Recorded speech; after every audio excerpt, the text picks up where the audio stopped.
This is the story of a religious sect gone wrong. This is the story of Madzibaba Ishmael. Matters of faith are always contentious. Religion is often shrouded in the unknown and inexplicable, which is beyond the comprehension of so-called mere mortals. Those who claim to be anointed by God say only they have the gift to understand the inner workings of the powers that dominate all living things on earth.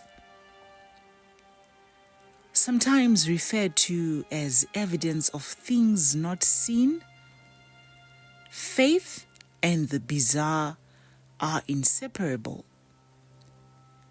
In pursuit of their beliefs, people adopt new ways of living, different from what is typically deemed conventional, sometimes going against social norms, and in some cases, just being brazenly illegal. The story begins in the mid-90s in Budiriro, a high-density suburb southwest of the Harare city center, where enterprising young Ishmael Chokurongerwa met his wife Tendai Mukombe.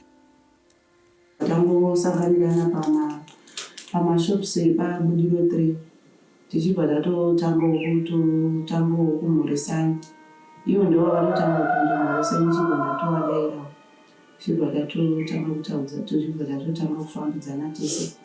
Ini ndichienda kwandaitoenda wachibva watondiperekedza kusvika ndasvika kumba kwandaigara, wachibva watoita sei, wachibva watodzokera. Rimwewo rezuva tichibva tazoenda sei, tichibva tazosangana futi razuva rechitu. Pazuva rechitu ipapa ndo takabva tazorya kuti akutotanga kutofambidzana. Ivo vachiuyawo kumba kwandaita sei, kwandaishandei kugreen people. Their love was fresh, blossoming, and promising. It was rooted in a shared Christian faith.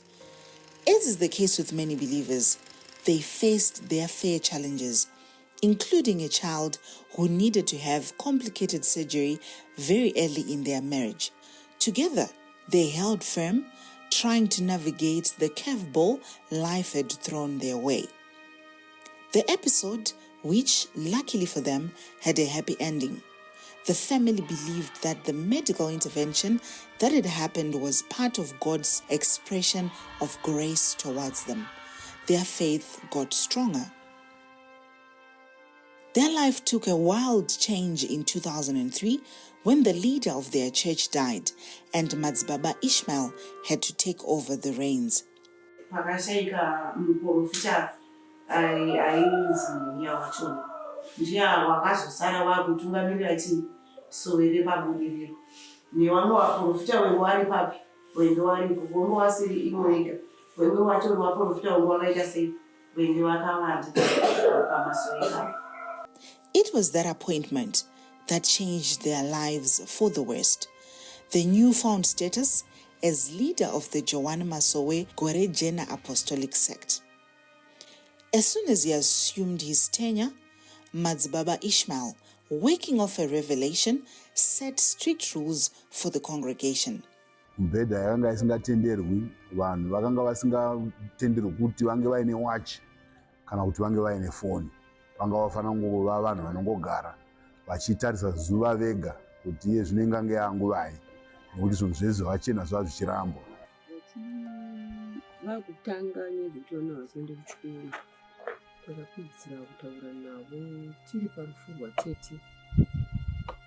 Vakanga vashaya handadzi yatezvara vedu. Ndeve nemusikana wangu wa96 akanga akuda kunyora form 4.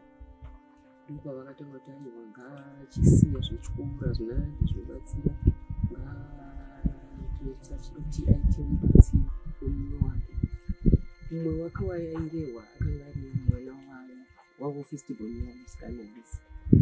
Saka baba ndipo vakati kweti inini handina matechechi kwako.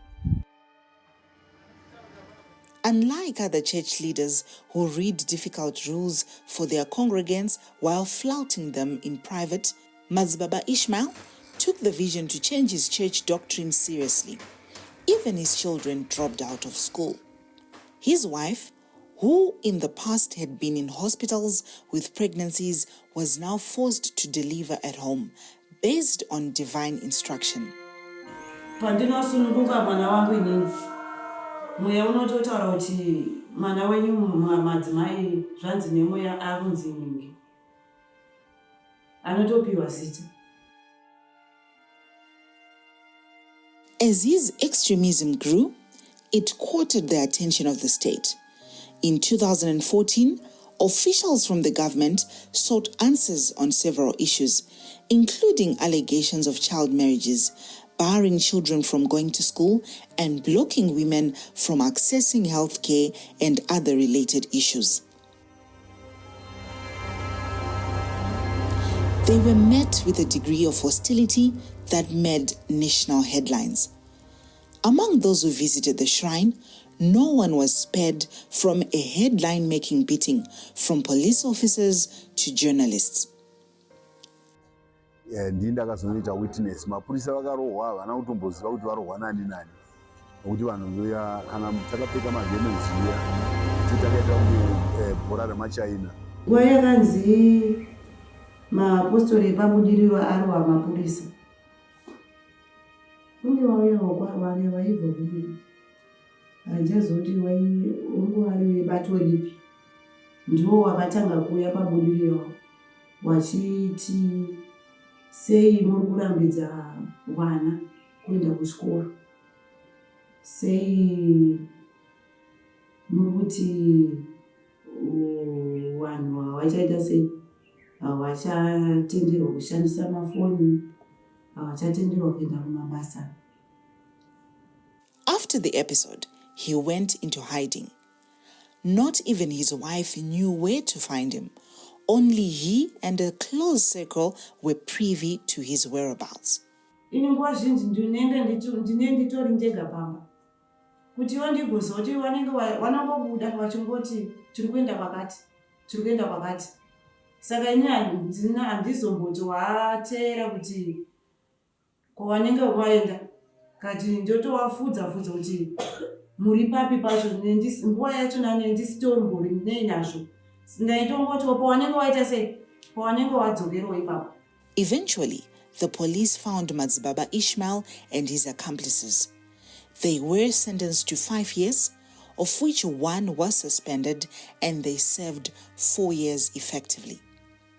The incarceration did not rehabilitate him. It instead emboldened him into a religious radical. When he left prison, he had more extreme ideas. He became hostile to family members, breaking apart his family in the process.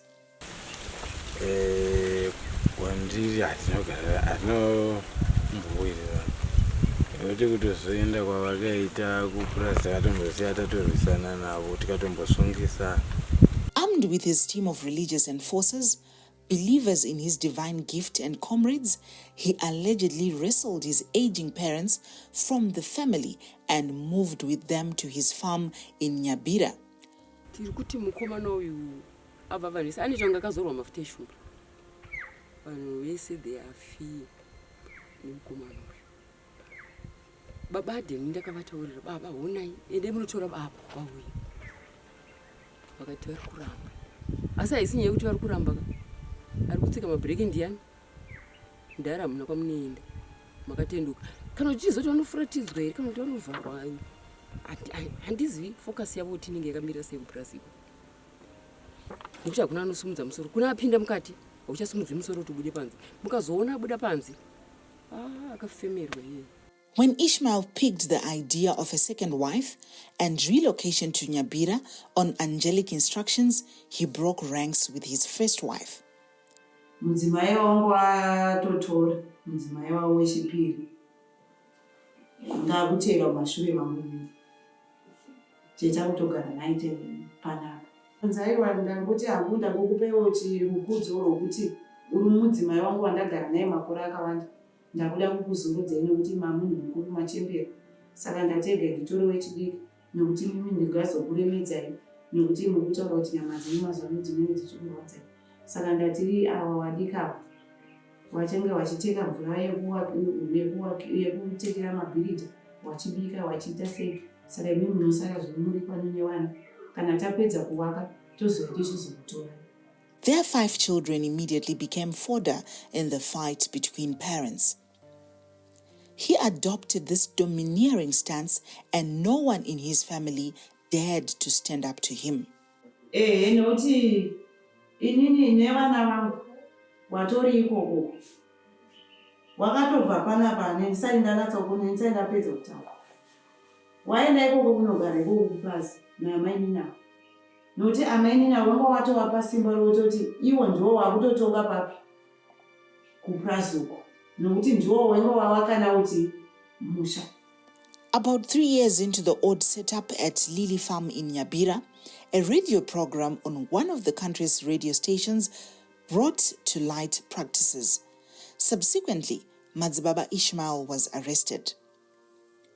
Madzibaba Ishmael, together with his churchmates, are facing 3 counts of ill-treating children, conducting a burial without a burial order, and failing to give notice of the birth and death of a person.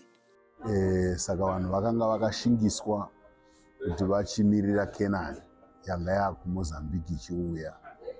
Vodziko varume kana pane akaroora mukadzi ava aroora asina akamuwana asiri mhandara, mukadzi wacho anofanira kudzokera kumusha kwake kunotora mhandara, ozouya iye oita wechipiri, mhandara ndoita amai guru.